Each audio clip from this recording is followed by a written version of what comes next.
تھے تاکہ شہزادہ جلدی سے شکار کر کے اپنے محل کو واپس لوٹ جائے۔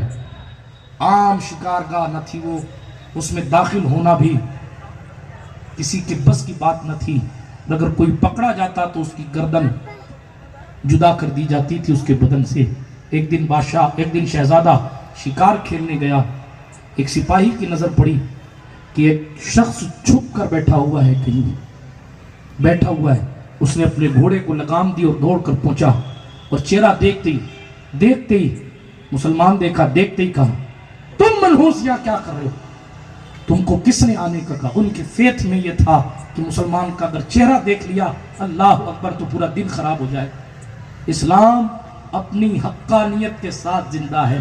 مسلمان ٹھوکر کھا سکتا ہے، مسلمان کو موت آ سکتی ہے، مسلمان کا وقار پامال ہو سکتا ہے، مسلمان غلام بنائے جا سکتے ہیں، مسلمان فرعون کے بھی غلام بنائے گئے، لیکن اسلام کو کبھی جھکاؤ نہیں ہے، اسلام کبھی ختم نہیں ہوگا۔ مسلمان کا ڈیمیج ہونا اور اسلام کا ختم ہونا اور۔ بات آگے نہ بڑھا کر تیزی کے ساتھ آگے بڑھاتا ہوں، اس طرف نہ جا کر اسلام پر بات کروں گا تو دور چلی جائے گی، لیکن یہ قصہ سنا دوں تیزی کے ساتھ، اور صرف تیزی کے ساتھ ہی نہیں بلکہ اس وقت ٹوٹتی ہوئی امیدوں کو یہ قصہ روشنی ایسی دیتا ہے کہ آدمی کا ایمان پھر سے پختہ ہو جاتا ہے، اور فقیروں کی ایک فقیر کی طاقت کیا ہوتی ہے اس کا اندازہ کر سکتے ہیں۔ بہرحال سپاہی نے پکڑا اور پکڑ کے شہزادہ کے سامنے پیش کر دیا گھسیٹتے ہوئے کہ صاحب یہ آپ کی شکارگاہ میں پکڑا گیا ہے۔ شہزادہ کی نظر جیسے ہی پڑی، مسلمانوں کے کرتوت اتنے خراب ہو چکے تھے، مسلمانوں کی حالت اتنی خراب ہو چکی تھی کہ اس تاتاری شہزادے نے نگاہ ڈالی اور نگاہ ڈال کے کہا، او ذلیل انسان، تم سے تو کتے اچھے۔ یہ جملہ تاتاری کا تھا، ہر جگہ تقریر نہیں کی جاتی۔ ایک جملہ کہا اس شیخ نے، ان کا نام تاریخ نے شیخ جمال الدین ایرانی لکھا ہے۔ وہ یوں ہی نہیں آ گئے تھے، وہ کوئی فقیر تھا جو نقشہ پلٹنے آیا تھا، وہ اکیلا تھا جو پورے تاتاریوں کو ایک ساتھ پیغمبر امن کی غلامی میں لے جانے آیا تھا۔ آپ ذرا غور فرمائیں، اس نے دیکھا یہ بے رحم شہزادہ، وہ اپنے ساتھیوں کو ایک سیکنڈ میں قتل کر دیتے تھے، مسلمان تو پھر مسلمان ان کے، ایک ایرانی تو پھر اور ستم بالائے ستم، یہ کہ ایک ہاری ہوئی قوم اور ایک منحوس قوم کا شخص سمجھا جاتا تھا ان کی نگاہوں میں۔ لیکن جیسے ہی شہزادے کی زبان سے یہ جملہ نکلا، تم سے تو کتے اچھے، اس فقیر نے پلٹ کر کہا، ہاں شہزادہ سلامت، اگر ہم کو ہمارا دین نہ ملا ہوتا نا تب تو ہم سے کتے ہی اچھے تھے۔ ایک جملہ تھا، ایک جملہ، بادشاہ لرز گیا۔ شہزادہ ابھی بادشاہ نہیں بنا ہوا، شہزادہ لرز گیا، بے قرار۔ اس سے پہلے کہ تلوار کاٹی جائے، تلوار سے سر کاٹا جائے، خدا نے اس کے دل میں نہ جانے کیا ڈالا۔ اس نے کہا، سپاہیوں اس کو گرفتار کرو، ابھی قتل نہیں کیا جائے گا۔ ایک جملے نے اس کے قلب میں وہ ہلچل مچائی تھی کہ شہزادہ نے کہا، اس کو پکڑ کے شکار کے بعد میری قیامگاہ پہ پیش کیا جائے، میں اس سے بات کروں گا۔ شکار کھیلتے کھیلتے شہزادہ سوچتا ہے، وہ کون سی طاقت ہے جس طاقت کی بنیاد پر یہ بزرگ کہہ رہا ہے، یہ انسان کہہ رہا ہے کہ اگر وہ دین نہ ہوتا نا تو ہم کتے سے برے ہوتے۔ اللہ اکبر، اس نے اپنے دین سے ایسی کون سی چیز پائی ہے کہ اگر وہ چیز نہ ہوتی تو واقعی یہ کتے سے برے ہوتے۔ ایک جملے نے اس کو اتنا سوچنے پر مجبور کیا، شکارگاہ سے اپنے خیمے میں پلٹا۔ جب خیمے میں پلٹا، سپاہیوں کو کہا، لاؤ شیخ کو میرے پاس پیش کرو۔ شیخ جمال الدین ایرانی لائے گئے اور بادشاہ نے خیمہ خالی کرا دیا، اور خیمہ خالی کرا کے اکیلے پوچھا، بابا وہ کون سی طاقت ہے جس کی وجہ سے تم میرے سامنے کھڑے رہے اور ڈرے نہیں؟ ہم نے ہزاروں کو تہہ تیگ کر دیا ہے اور تم نے آنکھوں میں آنکھیں ڈال کر یہ کہا کہ میرا دین نہ ہوتا، میرا مذہب نہ ہوتا تو ہم واقعی کتے سے برے ہوتے۔ اللہ الصمد۔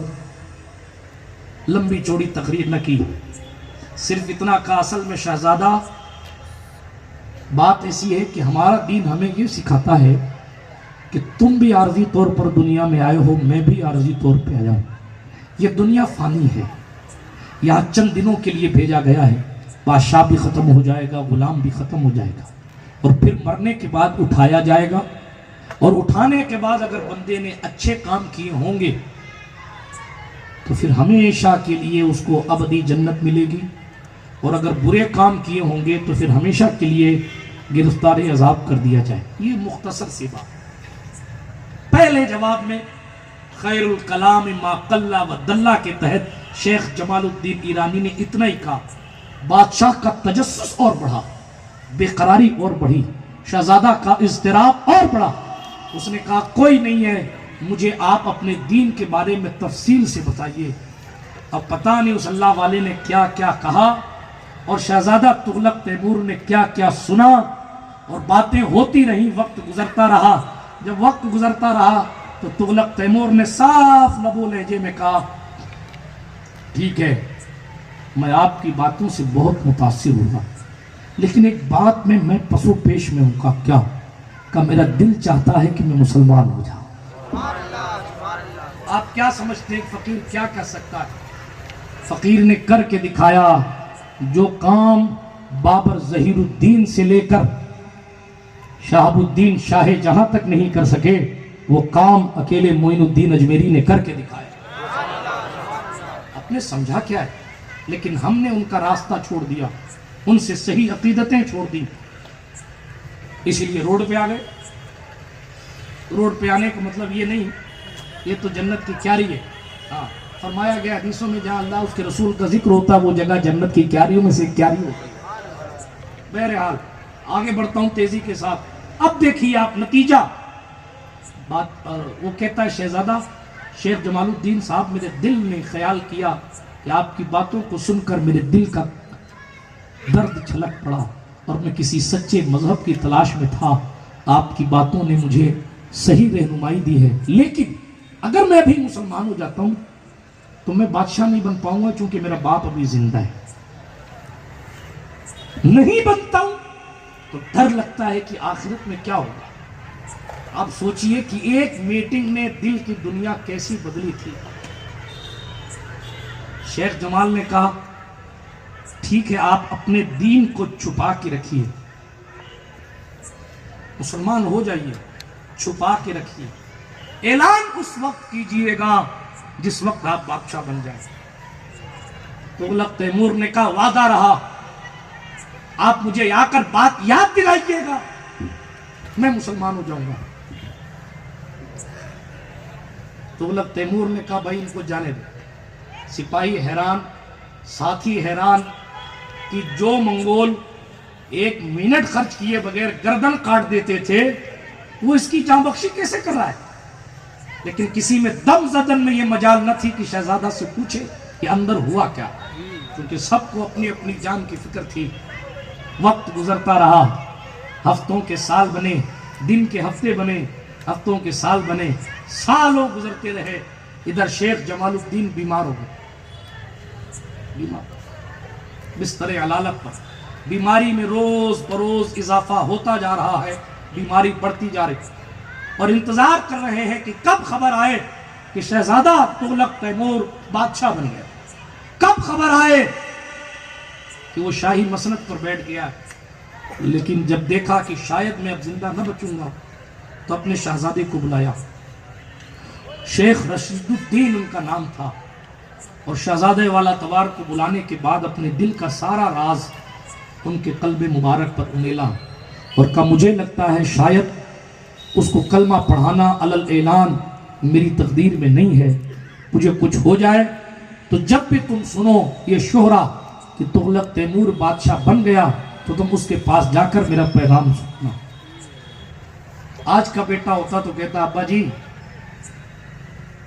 تھوڑا موڑا کھا کما رہا ہوں، کھانے کمانے دو نا، کہیں کو جان آفت میں ڈالتی، بادشاہ قتل کر دے گا، کون بچائے گا مجھے؟